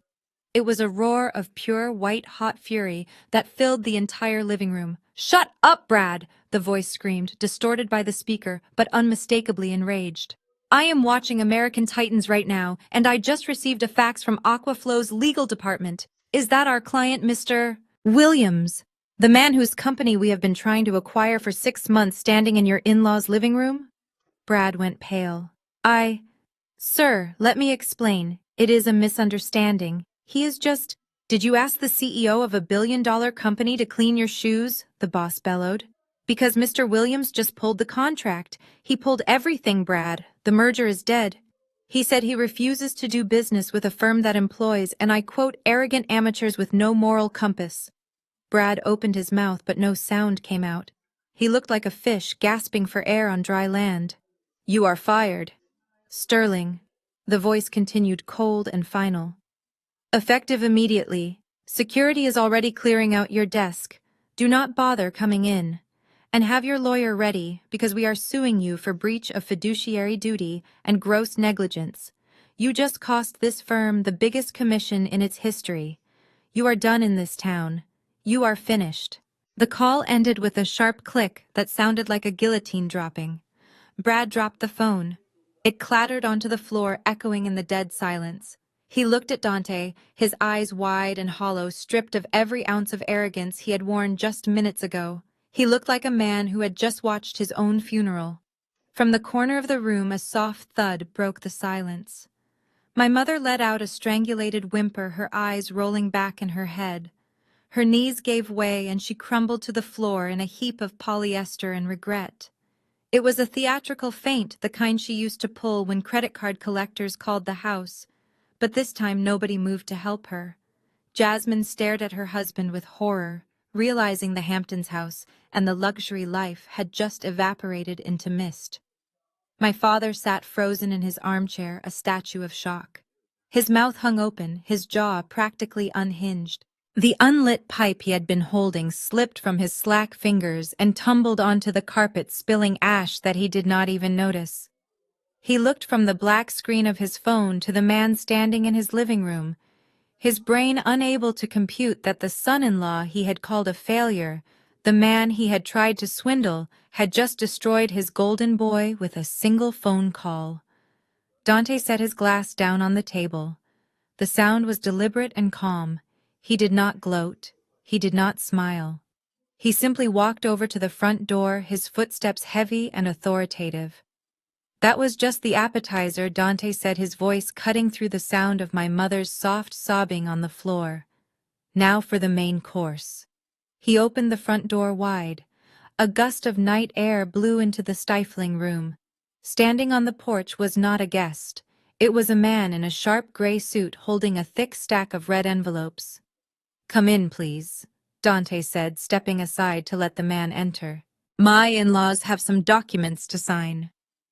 The man in the gray suit did not look like a courier. He moved with the silent, predatory grace of a corporate executioner. He stepped over the spot where my mother was still sobbing on the carpet, ignoring her completely, and walked straight toward my father. The room was so quiet that the sound of the heavy leather shoes clicking against the hardwood floor echoed like gunshots. In his hands he held a thick, dark red envelope sealed with an official-looking stamp. It was the color of blood, the color of a warning, the color of the end. He did not say a word. He simply extended his hand and held the envelope out to my father. My father looked at the envelope as if it were a poisonous snake. His hands, which had been trembling since the revelation on the television, shook violently as he reached out to take it. He fumbled with the seal, his fingers clumsy and numb with shock. When he finally tore it open, a stack of legal documents slid out. He adjusted his glasses, squinting through his confusion, trying to make sense of the dense legal jargon. I watched his eyes scan the first page. I watched the moment the words actually registered in his brain. His face, which had been pale, turned a sickly shade of gray. He looked up at Dante, his eyes wide with a mixture of terror and disbelief. This says notice of immediate foreclosure. My father whispered, his voice barely audible. But we have 30 days. The bank said we had 30 days to cure the default. Dante took a step forward, his hands clasped behind his back. The bank did say that, he replied calmly. But banks are in the business of minimizing risk. When they saw that you had taken out a second mortgage to fund a high-risk investment account that just imploded, they classified your loan as a toxic asset. They wanted it off their books immediately. They were preparing to auction this house off to the highest bidder next Tuesday. You would have been evicted by the sheriff. My mother stopped crying. She pulled herself up to a sitting position, clutching her chest. But we are Vances, she wailed. We have lived here for 20 years. They cannot just sell our home. They already did, Dante said, his voice cold and devoid of pity. They sold the debt 3 months ago. I know because I am the one who bought it. A gasp went through the room. My father looked back down at the papers. He flipped to the second page where the new creditor was listed. There in bold black ink was the name that sealed their fate. Aquaflow Asset Management. You own our mortgage, my father stammered. I own the deed, Dante corrected him. I bought the note at full face value because I wanted to save you. When I saw that you were drowning in debt to give Brad money, I stepped in. I instructed my legal team to hold off on the foreclosure. I was going to pay off the arrears myself. I was going to let you live here for the rest of your lives rent-free. I was going to rip these papers up tonight and give them to you as a gift. Dante paused, letting the weight of his generosity hang in the air. He walked over to where the 2 dirty aprons still lay on the floor, the ones my mother had thrown at us. He looked down at them, then back at my parents. But then, you invited me here tonight. You told my wife she looked like a child playing dress-up. You threw these rags at us and told us to wash your dishes. You mocked my work. You tried to humiliate the only 2 people in the world who were actually trying to help you. Dante shook his head slowly. I can forgive a lot of things. I can forgive the fact that you didn't come to our wedding. I can forgive the insults. But I cannot forgive the fact that you value a liar in a leased Porsche more than your own daughter. You made your choice tonight. You chose appearance over substance. Now you have neither. My father dropped the papers. They scattered across the floor like dead leaves. Dante, please, he begged, his voice cracking. We didn't know. We are family. You can't do this. I am not doing this to you, Dante said, stepping back to stand beside me. He wrapped an arm around my waist, pulling me close. You did this to yourselves. You bet your house on a man who doesn't exist, and you treated your safety net like garbage. Dante checked his watch one last time. He looked at the lawyer, who nodded and pulled a digital timer from his pocket, setting it on the coffee table. The red numbers began to count down. This property is now a corporate asset of Aquaflow Dynamics, intended for redevelopment into a shelter for at-risk youth, Dante announced, his voice ringing with finality. As the legal owner, I am exercising my right to immediate possession. You have exactly 24 hours to remove your personal belongings and vacate the premises. If you are not gone by this time tomorrow, security will escort you out. I suggest you start packing. You have a long night ahead of you. The tide in the living room turned so fast it was almost dizzying. Just minutes ago, these people had been looking at Dante and me with sneers of superiority, judging our clothes and our station in life. But the moment the reality of Dante's billion-dollar net worth settled in, the atmosphere shifted violently. It was a masterclass in human hypocrisy. I watched as the same cousins who had ignored my texts for years suddenly elbowed each other, whispering loudly enough for us to hear. I always knew there was something different about him, one cousin muttered, nodding sagely as if he had possessed some secret insight all along. He just had that quiet confidence, you know. He never needed to brag like Brad. That is the mark of true wealth. His wife, who had literally laughed when I walked in, nodded in agreement. Exactly. I told you we should have sent them a nicer wedding gift. Do you think it is too late to invite them to the summer barbecue? The room became a theater of the absurd. The guests began to physically distance themselves from my parents, and Brad creating a wide empty circle around the fallen Golden family. It was as if failure and bankruptcy were contagious diseases, and they were terrified of catching them. My mother looked around, reaching out a trembling hand toward a woman she had known for 30 years, a woman she sat next to in church every Sunday. Martha. My mother pleaded, her voice thin and desperate. Surely you don't believe this. It is all a misunderstanding. Martha didn't even make eye contact. She adjusted her handbag, looked at the ceiling, and took a large step away. I think I left my oven on Brenda, she mumbled. I really must be going. This seems like a private family matter. Then came the direct approaches. A woman I barely recognized.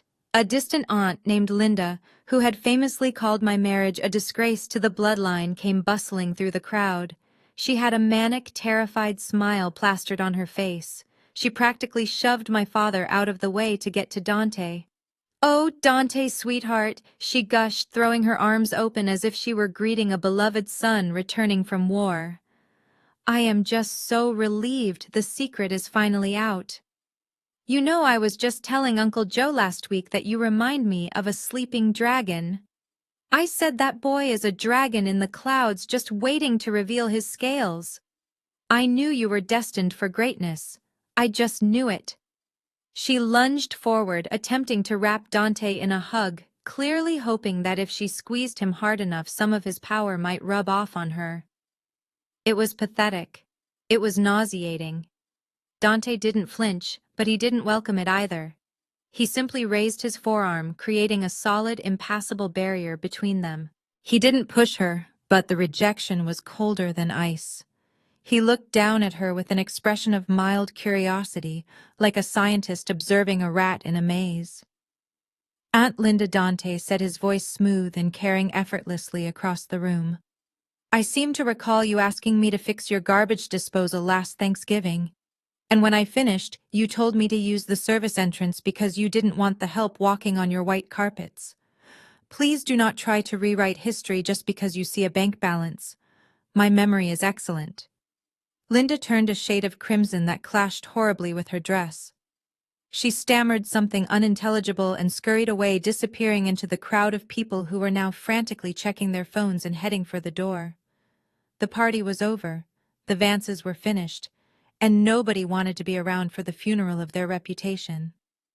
My parents stood alone in the center of the room. The eviction papers lay at their feet like a tombstone.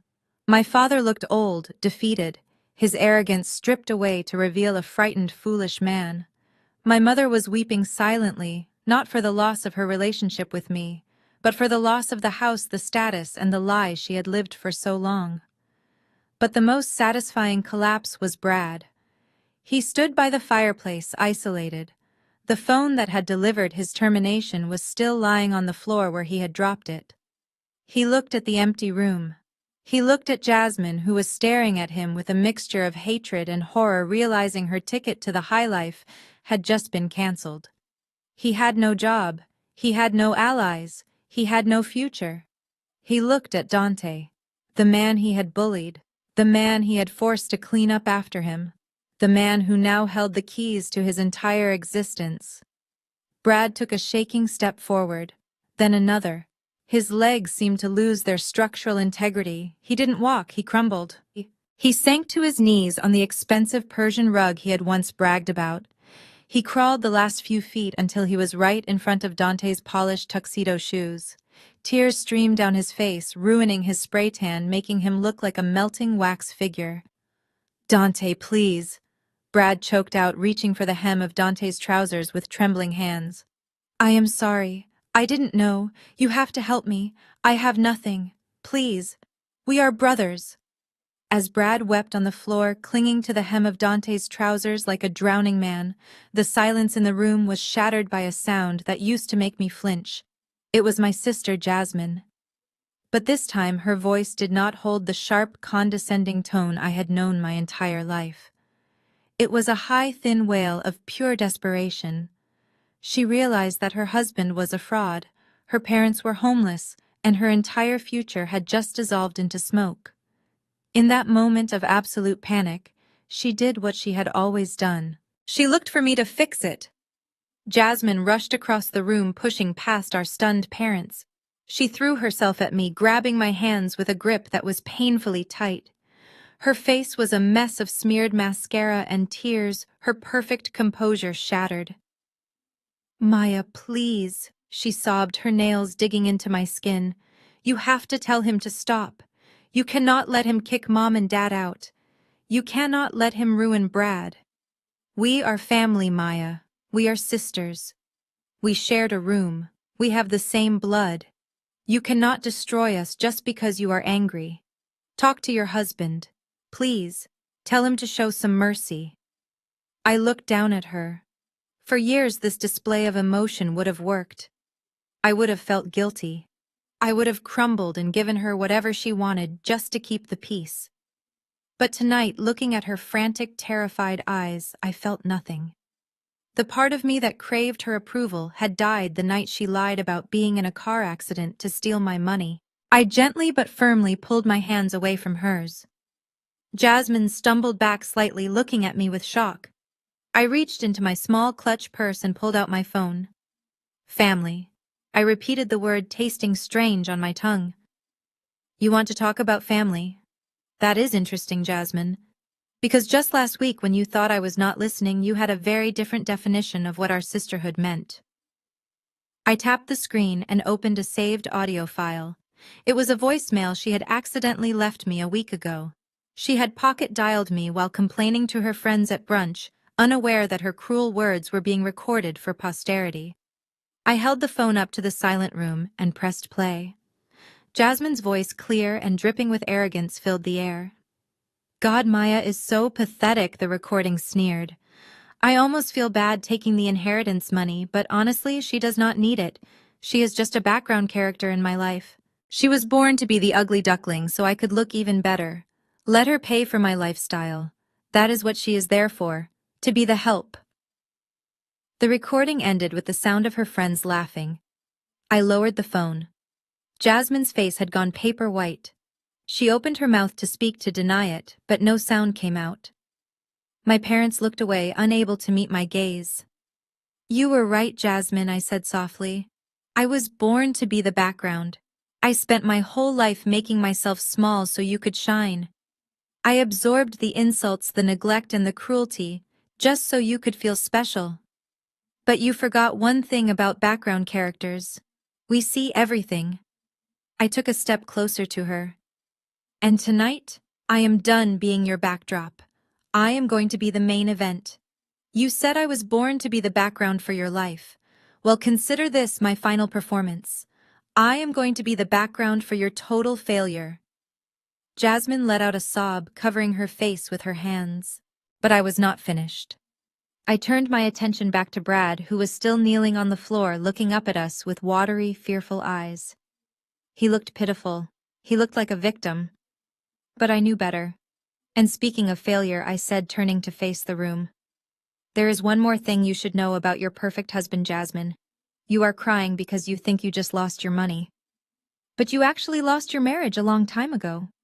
I nodded to Dante. He reached into his jacket pocket and pulled out a thick manila envelope. He handed it to me. I walked over to the coffee table right where Brad's phone was still lying and dumped the contents of the envelope onto the glass surface. Photos spilled out. Dozens of them. They were high-resolution images, taken by the private investigator Dante had hired weeks ago to do due diligence on Brad's finances. But the investigator had found more than just debt. The photos showed Brad.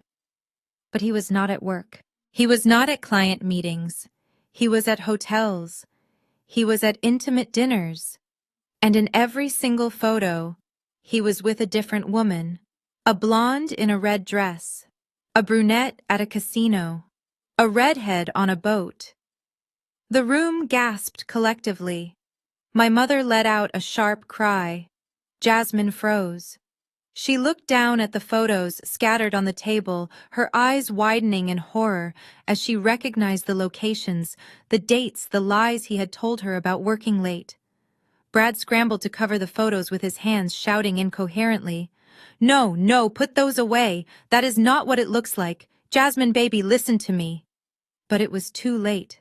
The evidence was sprawled out in glossy color for everyone to see. I looked at my sister, whose world was disintegrating second by second. "He did not just steal your parents' money, Jasmine," I said, my voice cold and final. "He stole your dignity. You called me stupid for marrying a plumber. But at least my husband comes home to me at night. Yours belongs to everyone else." The silence that followed the revelation of the photographs lasted only a second, before it was replaced by a sound I had never heard from my sister. It was a primal scream of rage that seemed to tear itself from the very bottom of her lungs.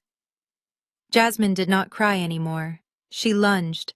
She threw herself at the man she had worshipped just minutes ago, her manicured nails aiming for his face with an intent to maim. Brad tried to shield himself, stumbling backward into the coffee table, sending the glossy evidence of his betrayal flying into the air like confetti. "Get off me!" he yelled, scrambling on the Persian rug, but Jasmine was relentless. She was not just hitting him for the cheating. She was hitting him for the lie, for the humiliation, for the loss of the future she thought she had secured. She struck him with her fists, screaming that he was a monster, a fraud, a parasite. My father finally moved, scrambling to pull his daughter off her husband, while my mother sat on the sofa, rocking back and forth, staring at the wall, as if her mind had simply shut down to protect itself from the reality of her life collapsing. The living room, usually so pristine and controlled, had turned into a brawl. A vase was knocked over. Wine stained the white carpet. The image of the perfect family had not just cracked, it had been pulverized. Dante watched the chaos with a calm detachment. He did not step in to break up the fight. He did not look horrified. He looked like a man watching a building implode after a controlled demolition. He simply raised a hand and signaled to the security team waiting by the front door. Two large men in dark suits, who had been waiting for his command since we arrived, stepped forward into the room. Dante pointed a finger at Brad, who was currently cowering on the floor behind a chair, trying to protect his expensive suit from his wife's wrath. "Please remove the trash from my property," Dante said. His voice was not loud, but it cut through the screaming instantly. The security guards moved efficiently. They did not ask questions. They grabbed Brad by the arms, hauling him up like a sack of flour. He kicked and screamed, his feet scrabbling for purchase on the floor he no longer had any right to stand on. "Wait!" Dante called out just as they dragged Brad toward the threshold. The guards stopped. Brad looked up, a flicker of hope in his eyes, thinking perhaps Dante was going to show mercy. Dante walked over to the corner of the room where my mother had thrown the dirty aprons at us when we first arrived. He bent down and picked one up. It was stained and wrinkled, a symbol of the servitude they had tried to force upon us, a symbol of how small they wanted us to be. Dante walked back toward me. He knelt down on one knee in front of me, ignoring the gasps of the few remaining relatives huddled in the corners. With a tenderness that made my throat tighten, he used the hem of the dirty apron to gently wipe a speck of dust from the toe of my emerald green heels. He treated me like royalty in the middle of a war zone. It was a gesture of absolute reverence, a silent declaration to my family that the woman they tried to make a servant was his queen. Then he stood up, crumpled the dirty cloth into a ball, and walked over to Brad. "You dropped your dignity," Dante said, his voice flat and cold. He tossed the apron into Brad's face. "Take it with you. You are going to need something to wear for your new life." The guards dragged Brad out into the night, his pleas fading into the distance. The room fell silent again, save for the sound of my mother's weeping and Jasmine's jagged breathing. My parents looked small. They looked broken. They sat amidst the wreckage of their pride, surrounded by foreclosure papers, scattered photos of infidelity, and shattered glass. My father looked up at me, his eyes pleading for me to fix it, to offer money, to offer a solution, to be the dutiful daughter one last time. But I had nothing left to give them. I looked at the house that had never felt like a home, and I felt a weight lift off my chest that I hadn't realized I was carrying for 29 years. I took Dante's arm. We did not say goodbye. There was no need. We simply turned around and walked out the front door, stepping over the threshold, into the cool night air, leaving the door wide open behind us, letting the wind blow into the ruins of the Vance legacy. 1 month. That is all it took for the Vance dynasty to crumble into dust. 30 days ago, my parents were sipping champagne in a mansion they did not own, looking down on the world. Today they are living in a 2-room walk-up apartment on the south side of the city, a neighborhood my mother used to lock the car doors when driving through. The wallpaper in their new living room is peeling, damp patches bloom on the ceiling like bruises, and the heating radiator rattles like a dying engine all night long. My father, who used to spend his mornings polishing his golf clubs and lecturing me on fiscal responsibility, now spends his days arguing with a slumlord about the lack of hot water. He has aged 10 years in 4 weeks. His posture is gone. His arrogance has been replaced by a permanent bewildered hunch. My mother has it even worse. She stopped going to church. She could not bear the pitying whispers of the women she used to sneer at. I heard from a mutual acquaintance that she sits by the chipped window frame for hours, staring at her silent phone, waiting for a call that will never come. She still thinks this is a nightmare she will wake up from. She still believes that any moment now I will come bursting through the door with a checkbook and an apology ready to restore her to her throne. But the only things arriving in their rusted mailbox are final notices and rejection letters for the loan applications they desperately file every morning. And then there is Jasmine, my sister, the golden child, who believed she was too fragile to work, learned the hardest lesson of all. Her divorce from Brad was not the high-profile settlement she expected. Since Brad had 0 assets and millions in debt, there was nothing to split. She walked away with nothing but her maiden name and a suitcase of designer clothes she had to sell at a consignment shop, just to pay a security deposit on a studio apartment. Last week, a former high school classmate saw her. She was not brunching at the plaza. She was wearing a polyester green vest, scanning groceries at the discount supermarket 3 towns over. When the classmate said hello, Jasmine didn't smile. She lowered her head, letting her hair fall over her face to hide the shame, and mumbled that the total was $40. The princess had become the peasant, and there was no prince coming to rescue her this time. Brad fared the worst, exactly as he deserved.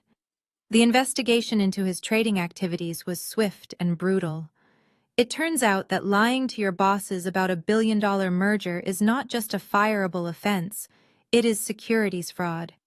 He is currently out on bail wearing a chunky ankle monitor that hums every time he steps too close to the perimeter of his parents' basement where he is crashing. His face is plastered across the financial news not as a titan of industry, but as a cautionary tale of greed and incompetence.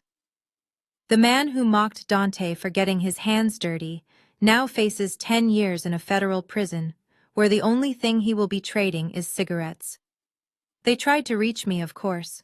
Desperation makes people persistent. My mother tried to call from a payphone when I blocked her number. My father wrote a 6-page letter detailing his sudden health issues, blaming his high blood pressure on my cruelty. Jasmine even showed up at the lobby of my old office building, screaming at the receptionist that she wanted to see her sister, that she had rights. But they never got through. They never heard my voice. Instead, they received a certified letter from Dante's legal team. It was a permanent no-contact order. It stated clearly that any further attempts to communicate with me or my husband would be met with immediate legal prosecution for harassment. It was the final wall. I had bricked up the door to my past life, and I threw away the trowel.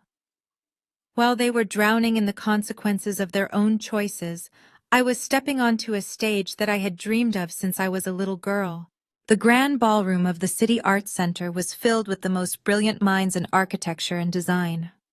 The chandeliers sparkled, but this time I belonged under them. The applause was deafening as the announcer spoke into the microphone, his voice booming through the hall. And now for the most prestigious honor of the evening. for her visionary work in sustainable urban design, and specifically for the revolutionary Maya Center, which breaks ground next month. The Architect of the Year award goes to Mrs. Maya Williams. I stood up. I smoothed the fabric of my dress. Dante stood next to me, beaming with a pride that outshone every spotlight in the room. As I walked to the podium to accept the crystal trophy, I didn't feel like the scapegoat anymore. I didn't feel like the plumber's wife or the background character.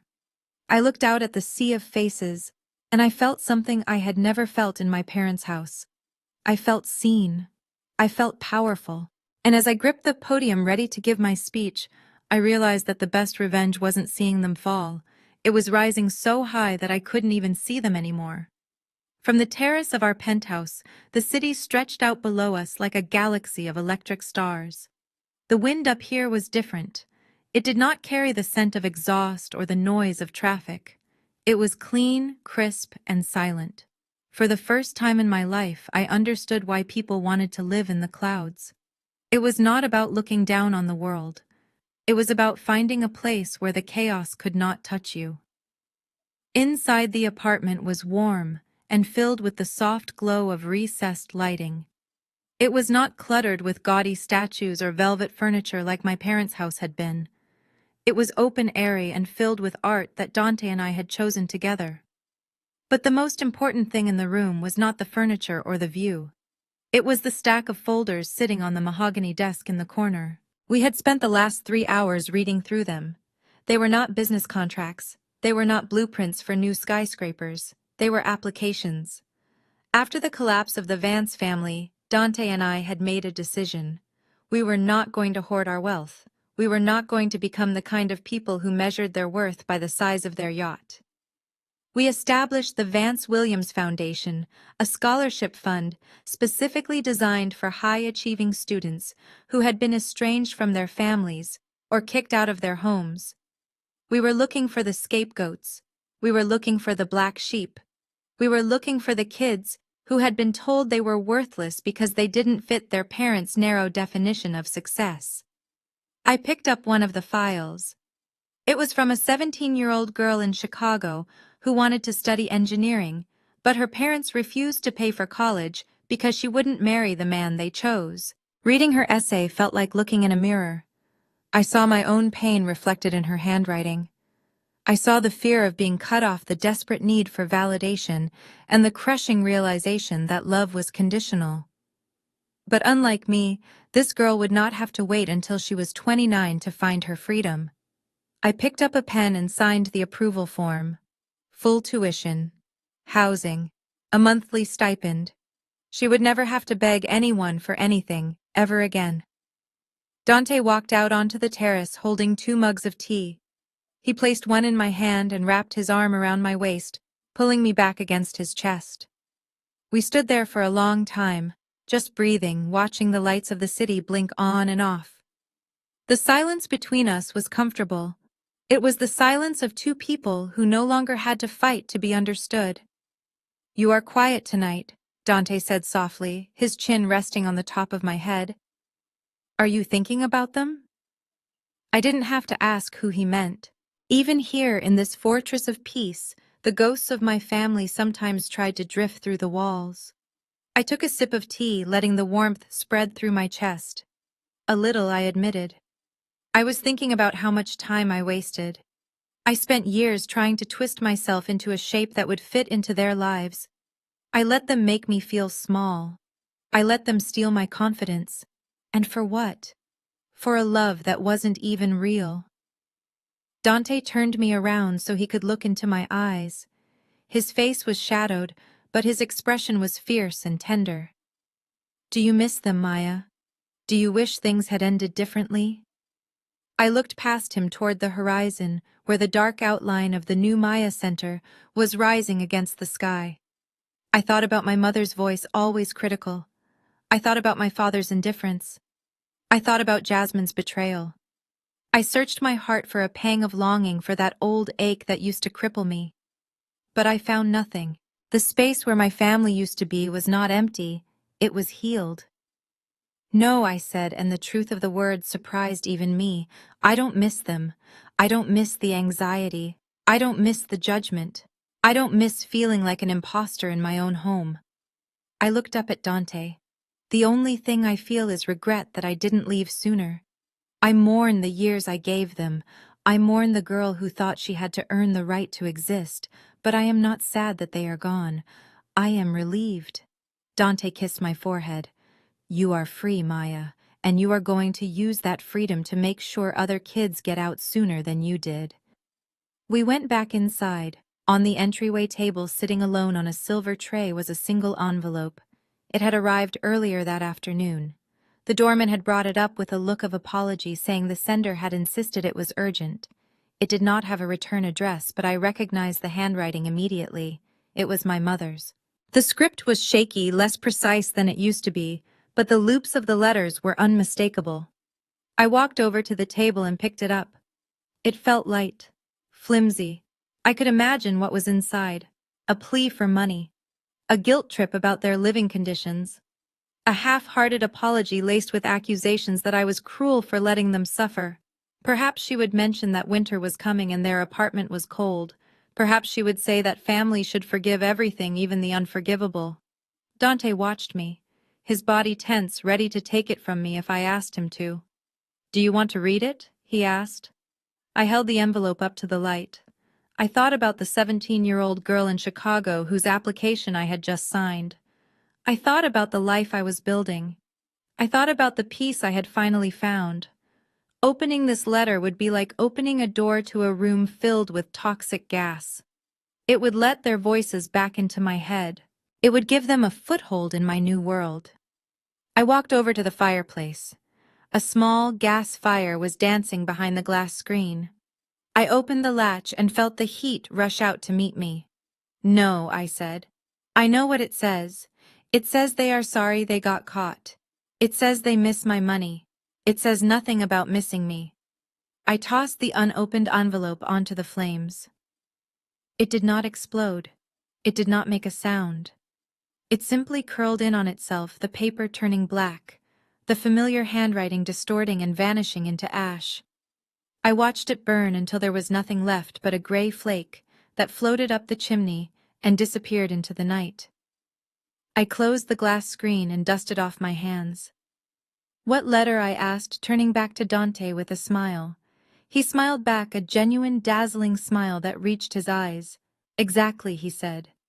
He took my hand and led me away from the fireplace, away from the ash, and toward the desk where the future was waiting for us. We had more applications to read, we had more lives to change, and we didn't have a single second left to waste on the past. It has been exactly 1 year since the rain-soaked day when I walked down the aisle of the old stone chapel alone.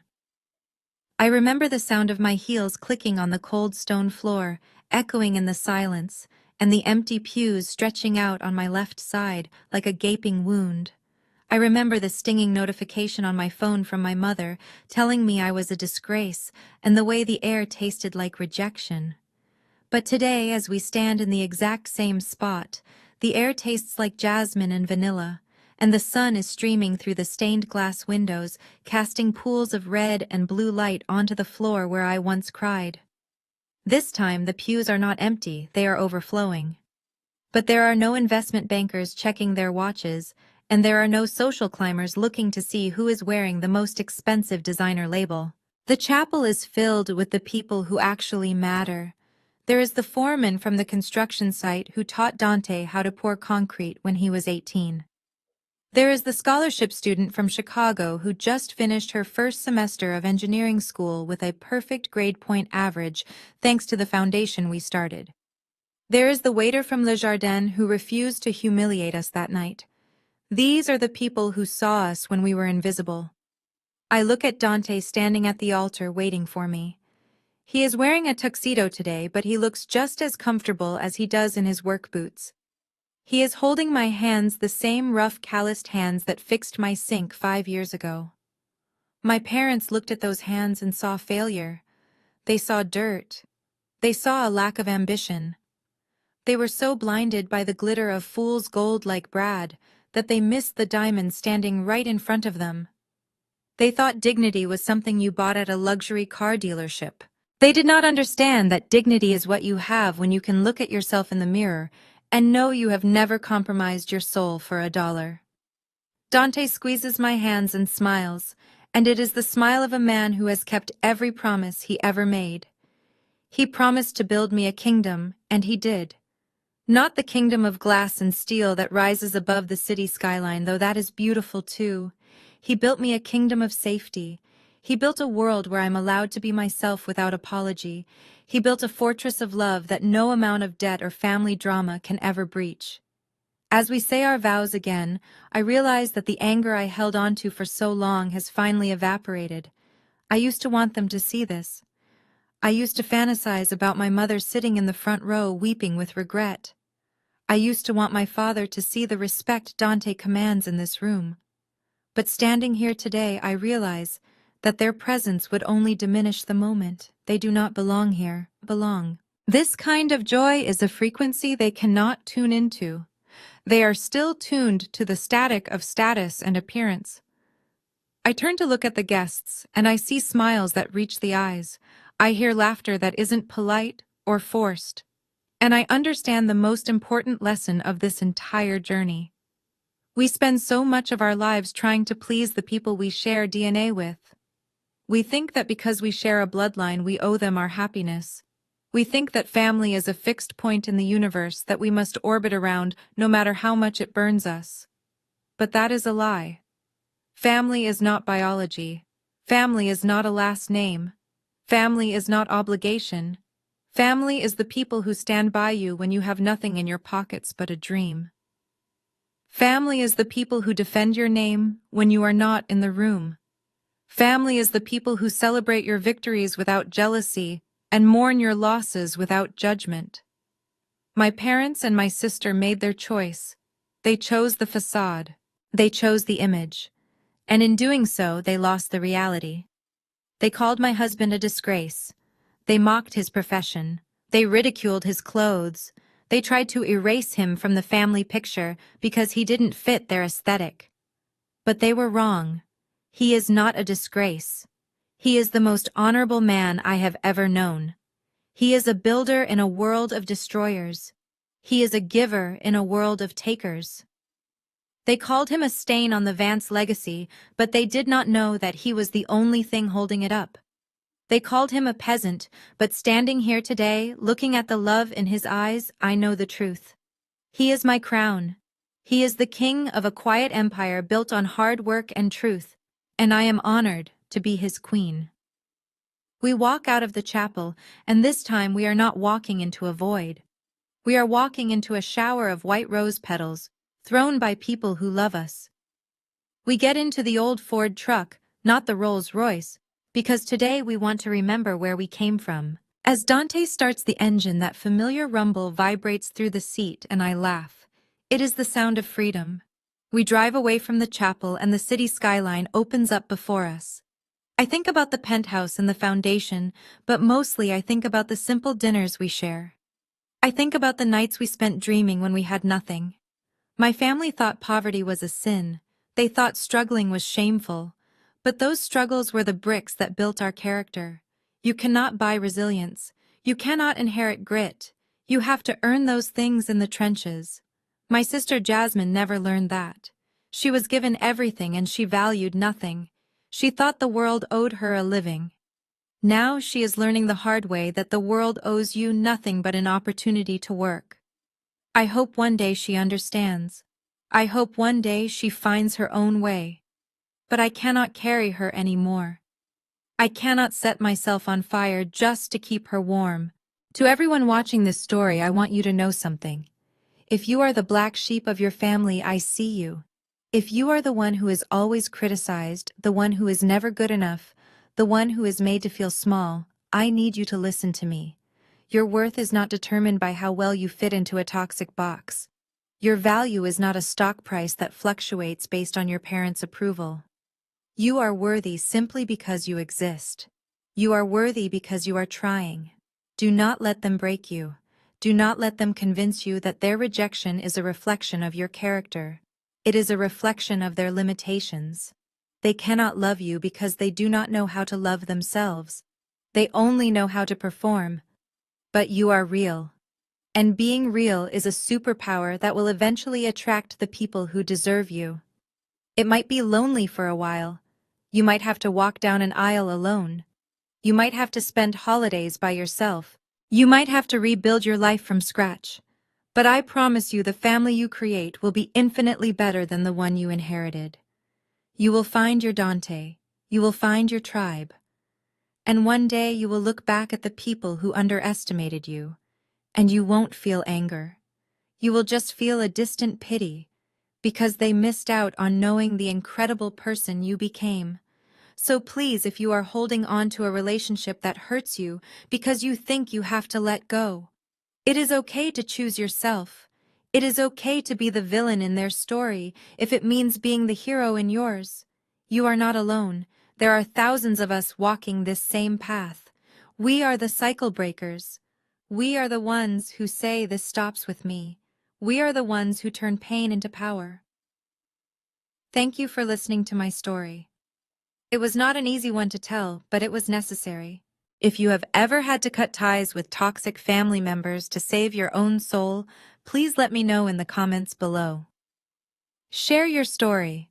Let's build a community here where the black sheep can finally feel at home. If this video resonated with you, please hit the like button and subscribe to the channel. Share this with someone who needs to be reminded that they are strong enough to walk away. Remember, your life belongs to you. Do not let anyone else hold the pen. Until next time, keep building your own empire and never apologize for choosing your peace. This story teaches us that true family is defined by loyalty, not just biology. Maya spent years shrinking herself to fit her parents' toxic expectations only to realize that her self-worth was never up for negotiation. Being the black sheep isn't a curse. It is often a sign that you were destined to build a path your family couldn't understand. The greatest freedom comes when you stop seeking validation from people who are committed to misunderstanding you. If you have ever had to choose your own peace over toxic family ties, hit the like button and subscribe. Share your story in the comments below. You are not alone.